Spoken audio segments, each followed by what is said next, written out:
Admiral Art McDonald held the military's top job for just a month. It is indeed an extraordinary privilege. Then stepped aside amid a sexual misconduct investigation. Now, 5 months later, has decided to return to his command post immediately. But the defense minister says not so fast. Admiral McDonald will remain on leave while we review this situation. Here's the situation. On Friday, the military said McDonald would not face criminal charges because the evidence doesn't support that. This after a female junior officer came forward alleging an incident of sexual misconduct aboard a warship a decade ago.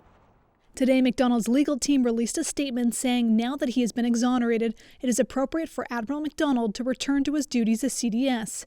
Given that it was his decision to step aside, it is now his decision, indeed obligation, to return to his duties. But that decision isn't completely his. The Chief of Defense Staff serves at the pleasure of the Prime Minister and can be dismissed at any time. The position of Chief of Defense Staff must always uphold the highest standard within the Canadian Armed Forces because of the responsibility that position and the weight that it holds. The behavior of leaders like McDonald should clear a higher bar than not being criminal, say those who experience sexual trauma in the forces. That is not the standard Canadians or Canadian Forces members expect of their Chief of Defense Staff. We expect much, much better.